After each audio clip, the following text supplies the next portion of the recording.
자, 이 시간 여러분 한번 설교 제목을 같이 한번 따라서 같이 읽겠습니다. 시작. 기억하시며 생각하시며 잊지 마소서. 자, 오늘 시편 74편 말씀은 여러분 그 시편을 찾으시면 그 제3권이 73편부터 시작되죠. 그래서 74편은 모세오경으로 구성된 시편 가운데 창세기, 출애굽기, 레위기에 해당되는 말씀입니다. 이 레위기의 주제가 성소와 예배죠. 성소와 제사. 이 축으로 해서 이 3권 말씀이 이어지기 때문에 우리가 오늘 말씀대로 보시면은 성소가 유린당하는 그 모습에 대한 말씀이 바로 이 같은 말씀으로 연결된다 할 수 있습니다. 요즘 우리가 묵상하는 역대기 상하의 그 말씀인도 역시 그 역사를 보는 시각이 성소와 바로 이 예배입니다. 제사입니다. 그래서 우리가 이런 의미에서 본다면 성소와 이 제사라는 이 예배라는 것이 얼마나 중요한지를 우리가 다시금 알게 되죠. 여러분 시편의 오늘 말씀의 표제어는 뭐라고 나왔습니까? 아삽의 마스길 나와 있죠. 지난 시간에도 말씀드린 것처럼 이 마스길이라는 의미는 레슨, 교훈이라는 의미입니다. 이건 부모가 자녀에게 후손들에게 전하는 내용이죠. 자, 이걸 누가 썼냐? 아삽이란 사람이 썼습니다. 아삽은 레위 자손으로요. 이 다윗과 솔로몬 때에 있었던 활동했던 그 찬양의 제사를 담당했던 사람입니다. 찬양을 지휘했던 사람이기도 하고 찬양대 악장이기도 했고요. 또 개인적으로는 찬양을 하는 사람이기도 했습니다. 아삽은 이 다윗 시대에 그 법궤가 한동안 방치되어 있다가 오벳 에돔에 머물러 있다가 그 예루살렘으로 올 때에 그때 그것을 축하하고 예배할 때에 악사로 임명되었던 사람입니다. 또한 이 사람의 네 아들도 찬양대로 임명되어서 그 찬양대를 지휘하고 했던 사람이니까 그야말로 온 가문이 예배자요, 온 가문이 찬양하는 사람이었습니다. 흔히 이스라엘에 3대 이 찬양 대장이 있는데 이 헤만, 그리고 에단, 그리고 아삽입니다. 그 정도로 이스라엘 사람들에게는 널리 유명한 사람이고 그리고 무엇보다 하나님을 찬양했던 사람 중에 한 분으로 여러분이 잘 아는 솔로몬 성전이 지어졌을 때 그 영광과 그 위엄을 선포하는 그 성전 봉헌식 때에 세마포 옷을 입고 찬양들을 지휘했던 사람으로도 유명합니다. 그러니까 아삽은 실제로 자기의 인생 속에서 이 예배의 영광을 몸소 봤던 사람, 몸소 목도하고 예배자가 되었고 그 감격을 누렸던 사람이 이 아삽입니다. 그런데 이 아삽의 이름의 뜻은 더 참 의미가 있습니다. 이 사람, 이 아삽의 뜻은 뭐냐? 모으는 자입니다. 이 모으는 자. 흩어져서 다 자기 뜻대로 사는 그때에 이 사람은 성소에 모았어요. 자기의 자녀들을 모으고 하나님께 모으는 자의 인생을 살았던 사람이죠. 사실 이 모으는 자라의 인생은 또 다른 뜻은 더 확산되면은 예배하는 자라는 뜻을 가지고 있습니다. 이 아삽이란 뜻 자체가 여호와께서 자신을 위해 모으셨다. 그러니까 모아서 내 뜻대로 모아서 내 맘대로 어떤 그룹을 만드는 것이 아니라 여호와께서 자신을 위해 모았다라는 거예요. 자, 이 의미는요, 이 수동적인 의미로 말한다면 모이는 자예요. 모이는 자, 모여지는 자. 이게 이 아삽에게 하나님이 주신 은총이었어요. 하나님이 우리에게 은혜를 주시면 영권과 그리고 인권과 물권을 주시는 그 가운데 인권이라는 것은 너무 소중합니다. 여러분이 자녀를 위해 기도할 때 대부분 기도하는 축복이 뭐죠? 만남의 축복이거든요. 그 사람을 향해 모아지는. 여러분 기업도 마찬가지고 사회에서 생활하다 보면은 모여지는 것이 얼마나 은총인지 몰라요. 우리가 역대하에서 말씀할 때 우상을 섬기고 하나님을 떠나갔을 때 두 가지의 현상이 뭐냐? 하나님 말씀이 들리지 않고, 두 번째는 사람이 떠나갑니다. 이런 의미에서 보면 아삽은 하나님의 축복을 받은 자예요. 하나님께서 사람을 모으게 하고 예배하는 자가 되었던 것입니다. 여러분 이 은혜가 여러분 가운데 함께 하시기를 주님의 이름으로 축복합니다. 자, 이런 가운데 오늘 시편 74편은 그렇게 아삽이 사랑하고 사모하던 하나님의 성전이 이방인들에 의하여서 초토화가 됩니다. 유린당해요. 이건 제가 말로 설명할 수 없을 정도예요. 성경에 나오지 않은 역사서를 읽어보면은 그 정도가 얼마나 심각했는지 비참했는지를 알게 됩니다.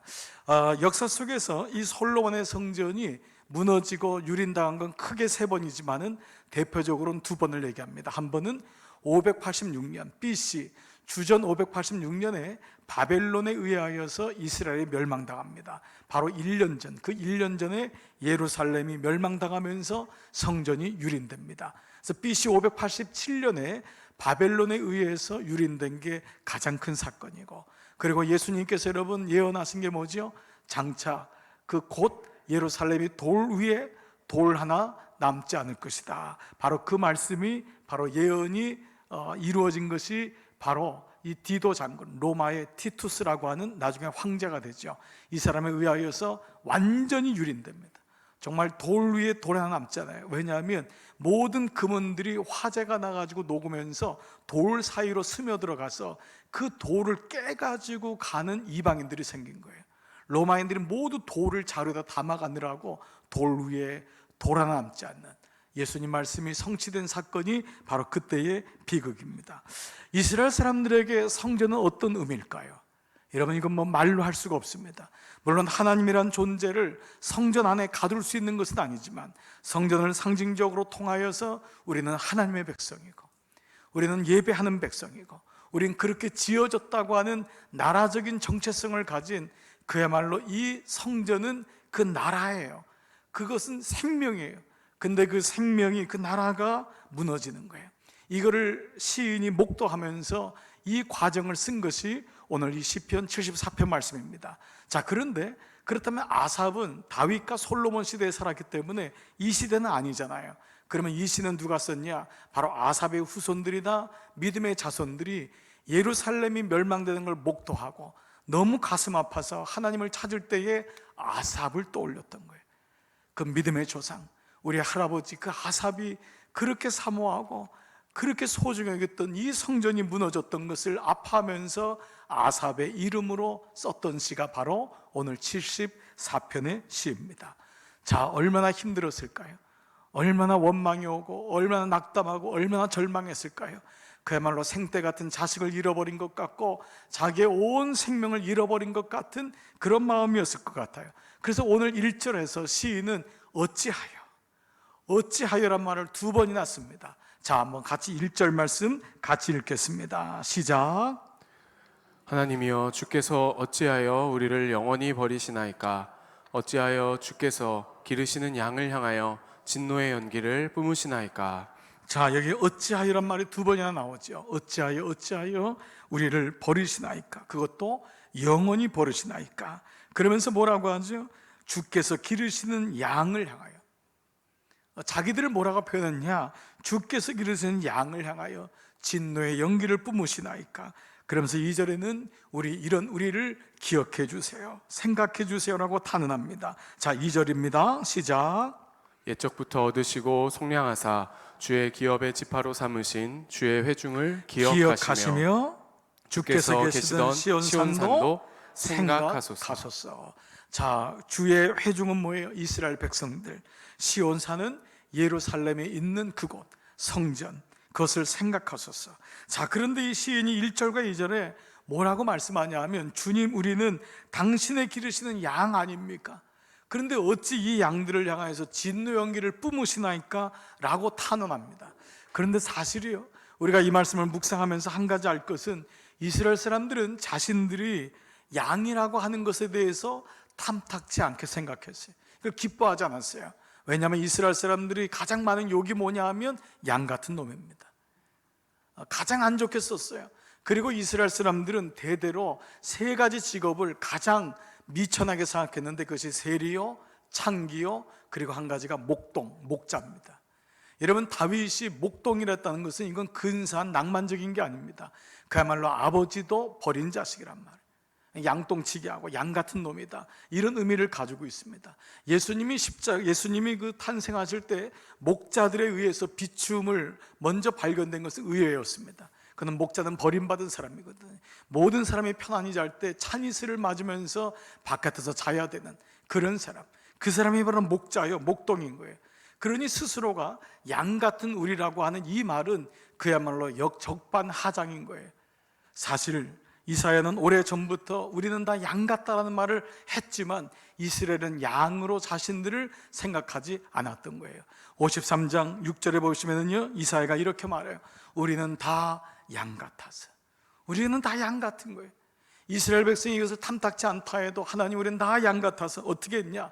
그릇 행하여 각기 제 길로 갔거든.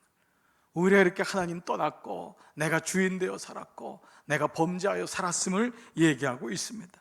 다윗이 여호와는 나의 목자시니, 이 말은 우리가 양이란 말입니다. 주님이 나의 목자시라는 거예요. 자, 이런 의미에서 본다면 성경은 그 많은 짐승 가운데, 동물 가운데 하필이면 인간과 양을 비교했을까? 여러분, 이왕이면 호랑이로, 이왕이면 사자로, 이왕이면 그 우직한 소, 이런 걸로 비유했으면 좋을 텐데 그 양으로 표시했을까? 그 양은 바로 인간의 속성과 본질과도 너무 비슷하기 때문입니다. 몇 가지를 말씀드린다면 무엇보다 양은요, 눈이 나빠요. 양은 아주 심각한 근시입니다. 그래서 바로 눈앞에 있는 것도 몰라요. 이게 목자인지 아닌지도 구별을 못해요. 그래서 양은 이제 청각이 아주 민감하기 때문에 청각을 통해서 목자의 음성을 듣지만은 시각은 굉장히 약합니다. 그래서 앞에 뭐가 지나가도 늑대인지도 모르고 따라가요. 그래서 목자들은 늘 양에게 청각을 이용해서 자기가 있는 데를 알려줍니다. 뼈로 만든 호루라기를 만들기도 하고, 혹은 양팔 이 소리를 나팔로 불어서 목자의 위치를 알려줘요. 그만큼 눈이 나쁜 거예요. 그러다 보니까 두 번째, 양은요, 방향 감각이 없습니다. 어디로 가야 하는지를 모르는 거예요. 시력이 너무 나쁘니까요, 낭떠러진 줄 알면서도 모르는, 그냥 가는 거예요. 가시던 벌로 그냥 가는 거예요. 방향 감각이 없어요. 바르게 가야 되는데 어딘지 모르고 그냥 가는 거예요. 세 번째, 양은요, 잘 넘어집니다. 양의 특징은 잘 넘어져요. 양은요, 이 털로 감춰 있지만 털을 깎으면은 양의 다리는 정말 볼품이 없습니다. 아주 가느다라요.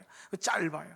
짧고 가느다라니까 여우나 늑대가 오면은 놀래가지고 도망가는데 곧잘, 너무 잘 넘어지는 거예요.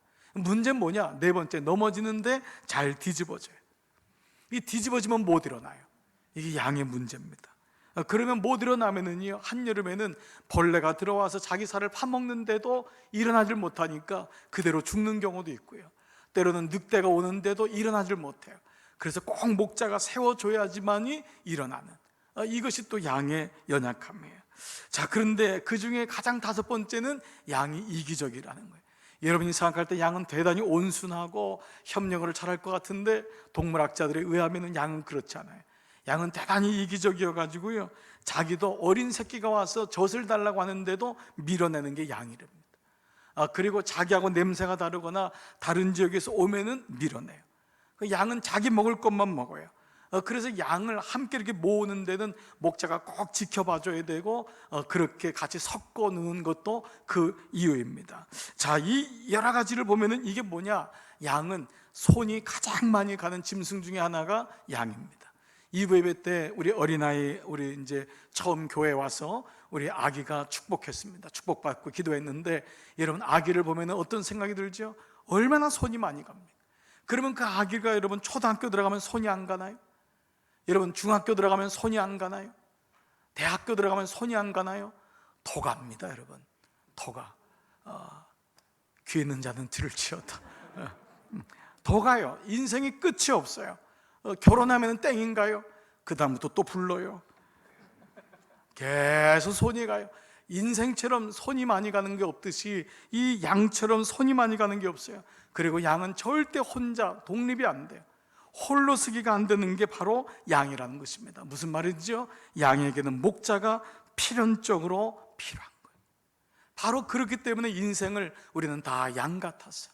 그렇게 얘기한 것입니다. 자, 그러나 결국 목자를 떠난 양의 최후는 비참했습니다. 여러분, 오늘 3절부터 9절까지의 말씀이 바로 그 말씀인데, 3절 9절은 그 성전이 유린당하는, 파괴되는, 돌 위에 돌아 남지 않고요, 어느 정도냐? 이 사람들이 와서요, 로마 사람들, 바벨론 사람들이 와서 그 하나님이 가증히 여기는 돼지로 제사를 드리고, 그 안에서 유부녀와 모든 아녀자와 어린아이들을 강간시킵니다.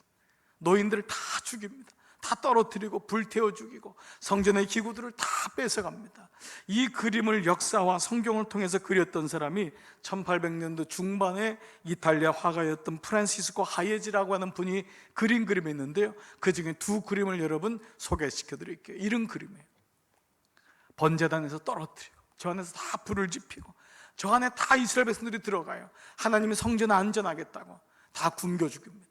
불태워서 죽이고 아녀자들을 다 저 안에 유린시킵니다. 비참하게 죽입니다. 저 안에서 죽은 사람이 10만 명이 넘는다. 다 저 안에서 죽었다 그랬으니까 예루살렘 성 전체가 다 초토화가 됩니다. 자, 또 하나, 그 성전 안에 있는 모든 기물들을 다 가져갑니다. 하나님을 상징하는, 말씀을 상징하는 등대, 떡상, 모든 것을 다 뺏어갑니다. 벽에 있는 금, 은으로 도배되어 있던 모든 색깔을 다 빼가고 돌에 녹아있는 돌까지 다 가져갑니다. 이것이 바로 3절부터 9절이에요. 얼마나 실감나게 표시했는지. 3절, 영구히 파멸된 곳, 이게 성전이에요. 영원히 회복되지 않는 그것을 향하여 주의 발을 옮겨 놓으소서. 원수가 성소에서 모든 악은 뭐예요? 인간이 저지를 수 있는 모든 악을 성소에서 행했어요. 5절에 그들은 마치 도끼를 들어 나무를 베는 사람 같은데 이제 그들이 도끼와 철퇴로 성소의 모든 조각품을 쳐서 부수고 주의 성소를 불사르. 이런 일이 일어났던 거예요. 9절에 우리의 표적은 보이지 아니하며 우리가 그렇게 섬겼던 모든 것 아무것도 없어요. 선지자도 예언자도 제사장도 레위인도 다 도륙당하고 흩어졌어요. 아무것도 없는 거예요. 이런 일이 얼마나 오래됐는지 우리 중에 아는 자도 없나이다. 언제 회복될지. 그러니까 이 지금 비극을 지금 그리고 있는 거예요. 여러분, 얼마나 힘이 들었겠어요? 얼마나 고통스러웠겠어요? 아무 소망이 보이지 않는 거예요. 근데 오늘 시편 기자는 이러한 가운데 바로 13절 이후부터 바로 그 말씀 중에 뭐라고 말씀하시냐, 바로 하나님이 어떤 분인지를 다시 기억하기 시작해요. 하나님이 어떤 분이신지, 그리고 그의 사랑을 다시 붙잡습니다. 그래서 세 가지 동사를 가지고 오늘 말씀을 진행하는데, 첫 번째가 기억하시며. 이 말씀이 바로 2절, 18절, 22절에 나와 있어요. 주님, 우리를 기억해 주세요. 두 번째 동사가 뭐냐? 생각하시며. 주님, 우리를 생각해 주세요. 이 말씀이 2절과 20절에 나와 있어요. 언어로는 20절로, 한글로는 그렇게 번역이 안 됐지만 첫 번째 remember, remind, recall, 생각하시며. 또한 세 번째는 잊지 마소서가 19절, 23절. 주님, 우리를 잊지 마세요. 우리를 잊지 마세요 라고 하는 이 세 단어로 연결됩니다. 자, 그런데요, 이것은 사실 시적인 표현이고 수사학적으로 반어법적인 의미입니다. 지금 시인은 뭐라고 하죠? 하나님께 울부짖으면서 하나님, 우리를 지켜주세요. 하나님, 우리를 생각해 주세요. 우리를 기억해 주세요. 잊지 말아 주세요 라고 하지만, 여러분, 이 말씀의 의미로 본다면 하나님은, 목자는 양을 잊어본 적이 없어요. 목자는 늘 양을 생각해요.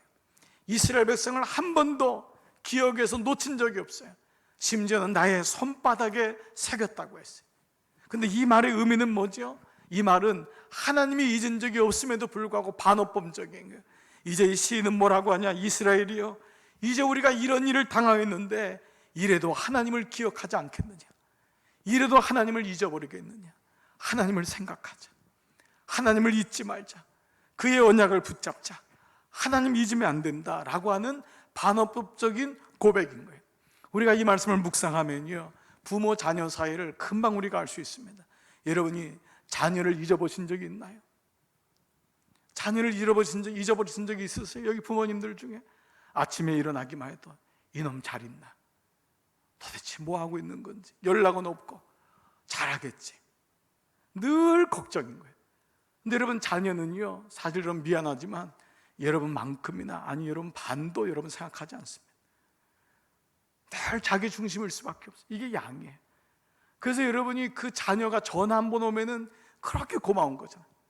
저는 거의 하나님 만난 것 같이 해요. 이분이 오셨구나, 성령이 오셨네,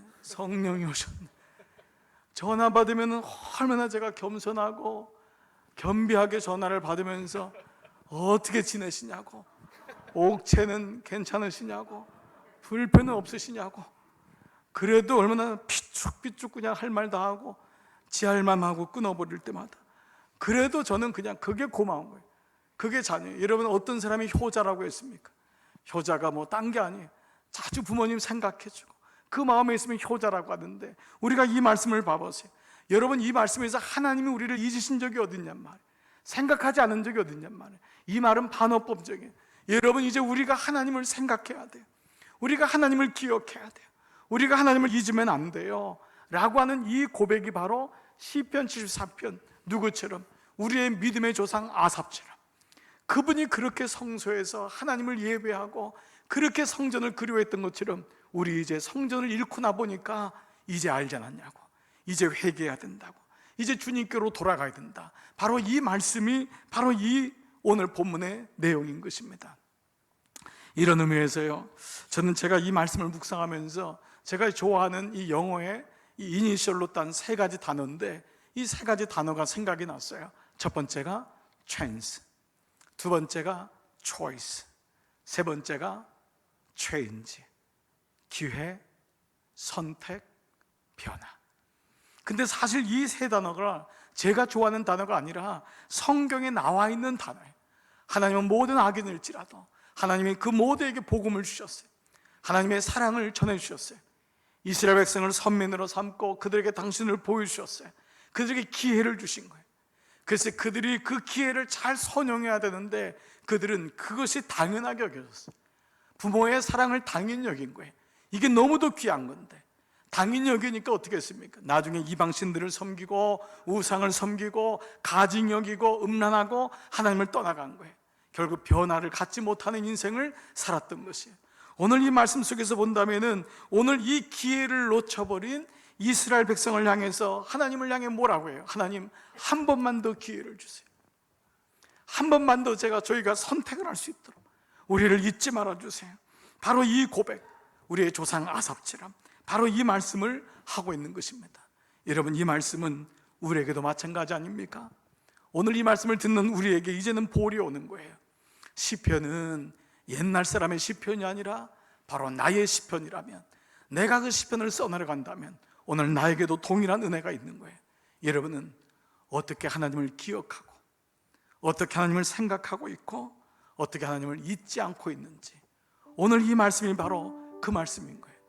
하나님은 모든 사람에게, 여러분에게 다 기회를 주신 거예요. 복음을 주시고 믿음을 갖게 하시고 가정을 주시고 건강을 주시고 기업을 주신 거예요. 내가 어떻게 그걸 했냔 말이에요. 내가 어떻게 그걸 선택하고 나에게 어떤 변화를 가져오면서 믿음의 삶을 가져왔느냐. 이제는 나에게 볼이 넘어온 거예요. 만약에 여러분들이 저에게 목사님은 어떻게 하나님을 생각하고 하나님을 기억하고 하나님을 잊지 않으셨냐고 물어본다면 전 뜬금없겠지만 저는 여러분에게 이렇게 말씀드리고 싶어요. 일승이 중요하다. 일승이 중요하다. 어떻게 하나님을 생각하고 하나님을 기억하고 하나님을 잊지 않을까? 일승이 중요하다. 아시는 대로 여러분, 저와 저희 가정은 하나님을 몰랐던 가정이에요.